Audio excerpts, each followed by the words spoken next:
começa perguntando que palavra nós poderíamos resumir toda a liturgia de hoje, uma única palavra. Riqueza é a primeira palavra. No centro de tudo, Jesus está questionando aqui a riqueza, a fidelidade, a honestidade, ser justo, né? Fidelidade. Então nós poderíamos nem falar mais nada, porque o Evangelho ele já é direto. Ele não tem meio termos. É isso e pronto. Nós poderíamos só ir ouvir e sair daqui felizes, alegres e testemunhar isso. A primeira leitura fala da mesma coisa que o Evangelho. Somente a segunda leitura nos foge um pouco, aliás, foge totalmente. A segunda leitura da carta de São Paulo a Timóteo não fala da riqueza, mas fala de uma coisa importantíssima, é rezarmos uns pelos outros. Nosso dever de cristão não é rezar somente por nós, mas rezarmos por todos, até mesmo daqueles que nós nos enganamos, pensando que deixa para lá, né? Como os nossos governantes. Nós sim devemos também rezar por esses. Mas voltando à primeira leitura da profecia de Amós, Amós era um homem do campo, era conhecido como profeta do social, o homem que morava numa terrinha, num lugarzinho, talvez até nem tivesse no mapa, lá no Reino do Sul, numa cidade chamada Tébora. E lá não era profeta de profissão. Se vocês sabem, mas existiam os profetas profissionais. Faziam isso, profetizavam por profissão. Os profetas chamados profetas do templo eram aqueles que ficavam como aconselheiros dos reis, dos imperadores. Amós não, Amós Amós foi chamado por Deus para profetizar, e não lá no Reino do Sul, mas lá no Reino do Norte. O que estava acontecendo para ele sair lá no Sul para ir para o Norte para profetizar? Ora, a economia do Reino do Norte, Israel, estava instável, ia de bem pouco. Tudo estava bem. Para o comércio, nem se tem um comerciante aqui, levanta a mão, tem um comerciante. Pronto. Para o comércio, nem se fala. Estava tudo muito bem. Só que muito bem como? Muito bem para quem tinha comércio e quem tinha dinheiro para investir, né? Mas para o pobre agricultor não estava muito bem. Por quê? Porque o pobre agricultor ele era extorquido. Ele era obrigado a passar aquilo que ele produzia por atravessador. Naquele tempo não tinha shopping, né? Tinha um mercado, um grande mercado dentro dos reinos, das cidades, e que todo mundo ia fazer compras nessa cidade, tanto o rico como o pobre. Só que o pobre era explorado. Ele, além de produzir e vender um preço, né, menor, ele comprava um preço menor e vendia um preço exorbitante, de caro. E aí o pobre que sofria não podia nem comer daquilo que ele mesmo produzia. Sem falar que eles ainda, além de vender um preço elevado, ainda adulteravam tanto a balança como o saco de trigo, que eles moíam cascas e misturavam no trigo para pesar mais, né? E por aí diante. Era isso que faziam. E foi isso, para isso, que Deus, olhando para o pobre, para o infeliz, para o necessitado, que Ele envia Amós para denunciar esse tipo de comércio explorador, que torna uns mais ricos e outros cada vez mais pobres. É isso. E olhando para nós hoje, não é muito diferente do que acontece hoje, né? Tem até rato Coca-Cola, né? Quanto mais outras coisas. Um tempo desse aí saiu o amido de milho cheio de chumbo, né? De ferro. E diz lá no rótulo, né? Não tem sódio, ferro, mas que ferro é? Era ferro para pesar mais mesmo, né? Aquele flocão, esse massa de milho para fazer cuscuz, né? E por aí vai. Então, é nesse mercado capitalista, né, desonesto, que nós também vivemos. Não é muito diferente daquele tempo lá.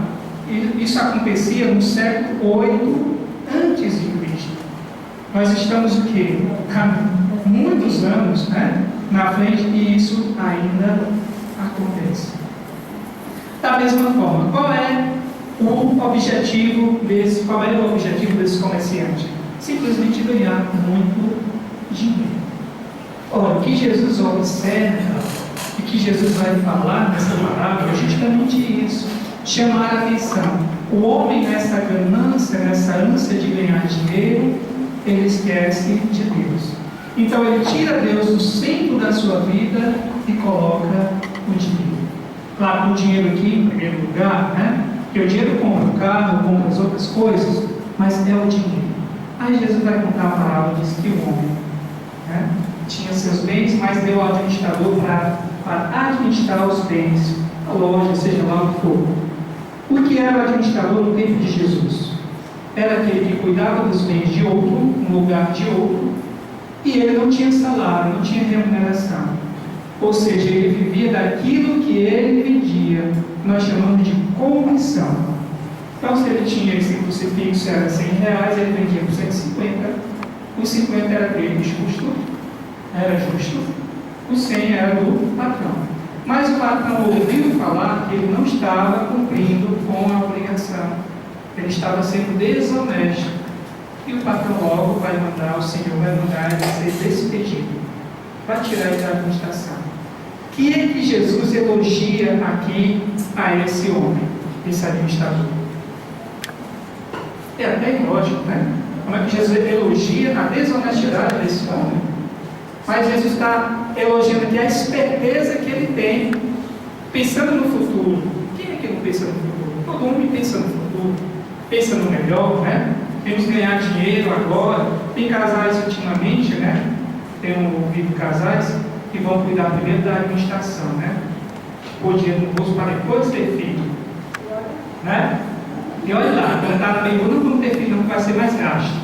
Ou seja, não pensa na vida, pensa primeiro no gasto que vai ter. Isso é um absurdo, né? Nós temos um Deus da vida e nós que devemos, e a mulher é aquela que dá a vida, traz a vida, assim como Deus, pensa primeiro em si.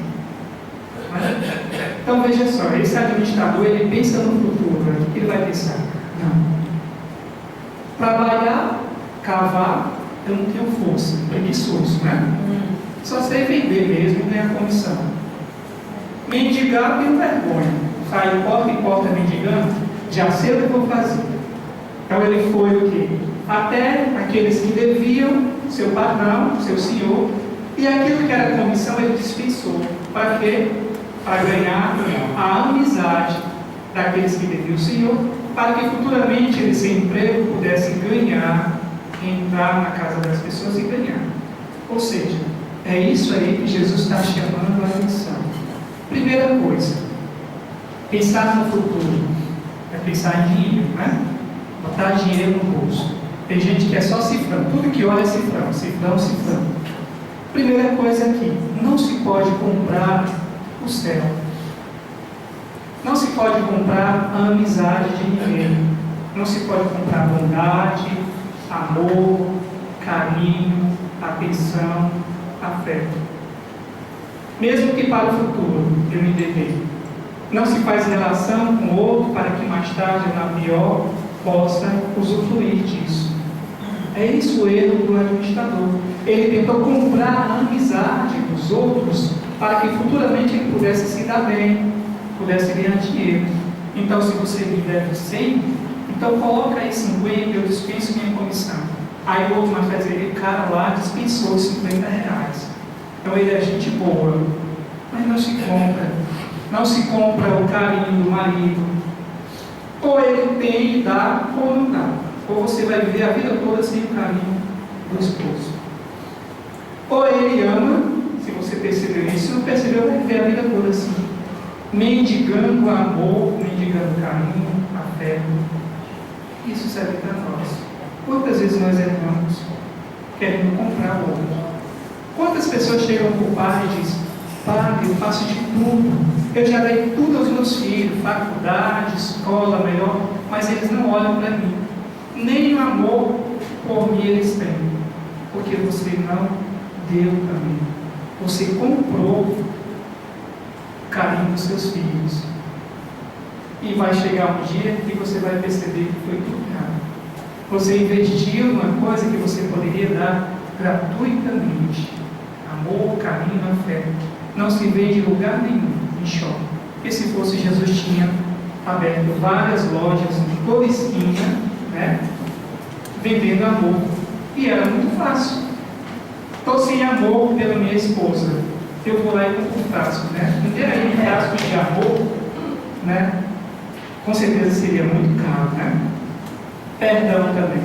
Eu não gosto do amado. Estou com ódio dele. Aí eu preciso perdoar. Mas eu estou sem perdão. Vou lá, compro. Me dê aí, eu acho que o perdão tem que ser bem caro. Me dê um frasco bem grande, porque o perdão tem que ser grande. Não se vende, não se compra coisas que são eternas. E nós, o mundo hoje, ele troca os valores.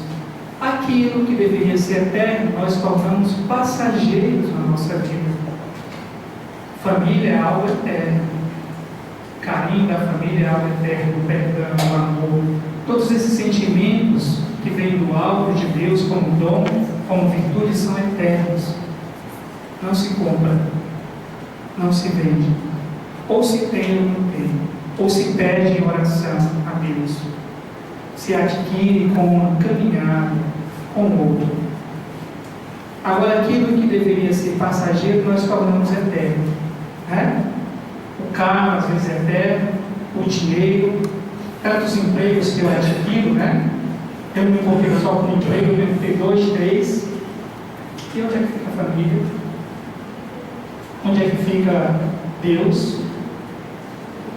Onde é que fica o carinho? Eu não vou ter tempo para nada. Tem gente que diz, padre, eu não vou à missa porque eu só tenho um emprego, mas esse emprego me toma todo o tempo. Imagine para isso. Imagine para isso. Tudo isso para quê? Padre, mas é para o futuro. Igual de ditador. Mas é para o futuro. Meus filhos precisam. Seus filhos precisam de você dentro de casa, do seu afeto, do seu carinho, da sua atenção. Nada mais que isso.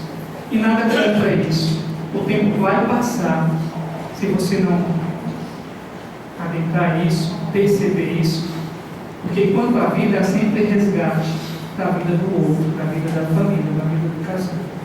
Então percebamos isso, porque Jesus elogia a forma como ele é esperto em conseguir pensar no futuro. Nós também, por isso que Jesus fecha dizendo, nós devemos rezar, fazer como administrador. O elogio é esse, que ele foi esperto. Então, os filhos da luz, na sua evangelização, no seu testemunho, devem ser também espertos como esse administrador. Pensar no futuro e adquirir almas para o céu, para Deus. Fazer bem uso, fazer bom uso do bem, do dinheiro. Em nenhum momento Jesus disse que o dinheiro era ruim. Falou? Ele está falando de uma pessoa que fez mau uso do bem. Mas ele não está dizendo aqui que o dinheiro é ruim. O dinheiro é um bem. Deus deixou. Deus permitiu. Até Judas também foi vendido por causa de quê? De dinheiro. Veja só, o mau uso das coisas. O problema não está no dinheiro, no carro, na moto, na casa, no computador, né? A gente que diz que faz mau uso do computador. O problema está em mim. Eu que não faço bom uso das coisas que Deus me permitiu que eu tivesse. E para finalizar, frase de Jesus: quem é fiel no pouco, será fiel no muito. Quem for injusto no pouco, será injusto também nas grandes coisas no mundo. E é isso, sempre aprendi com meus avós, com meu pai. Se você rouba, carrega um palito de fósforo, você é capaz de futuramente carregar algo maior, de grande valor. E é uma verdade, né? Lembro muito bem, eu sempre digo nas homilias, eu lembro muito do meu pai. Meu pai era comerciante, mas era trambiqueiro. Vai ver, por isso ele nunca progrediu, né? Depois de adulto e cristão, né? Até criança a gente não era cristão, não tinha assumido a fé, eu vim perceber. 12 irmãos eram para ser uma família de bens, de posses. Mas meu pai morreu sem nada.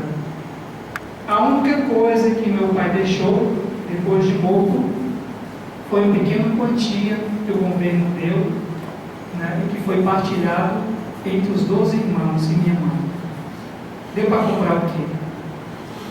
A minha, né, herança, deu para comprar uma Bíblia de Jerusalém. Trago até hoje, rasgadinho. Mas foi isso que eu comprei com o que meu pai deixou. Os outros não sei o que fizeram. Pouquinho, só deu para comprar uma Bíblia. Não sobrou, acho que, moedas de troco. Mas por quê? Depois pensando, porque a vida toda foi desonesta com os outros. Sempre pensou em ganhar dinheiro, e não levou nada. E não deixou nada para nós.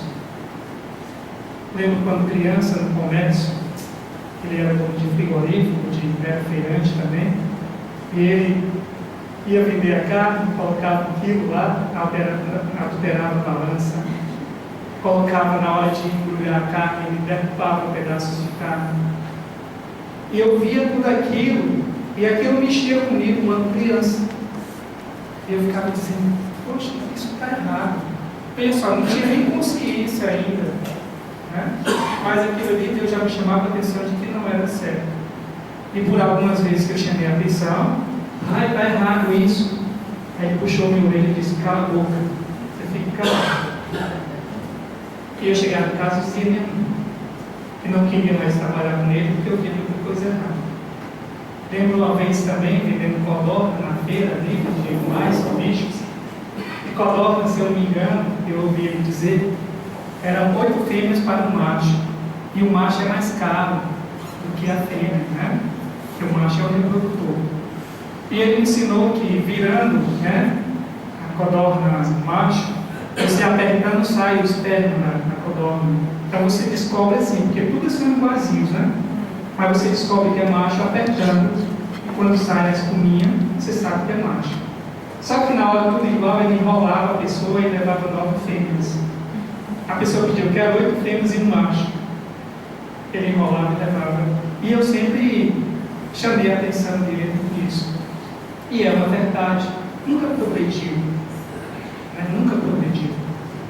Acabou tudo. Então sejamos fiéis. Recebamos a palavra de Deus como nossa vida. Está em jogo também nossa vida. Quantas vezes também nós quisemos, né, ganhar vantagem, né, sobre o outro, sobre nossos negócios. Aquilo que não é nosso, deixemos para o outro.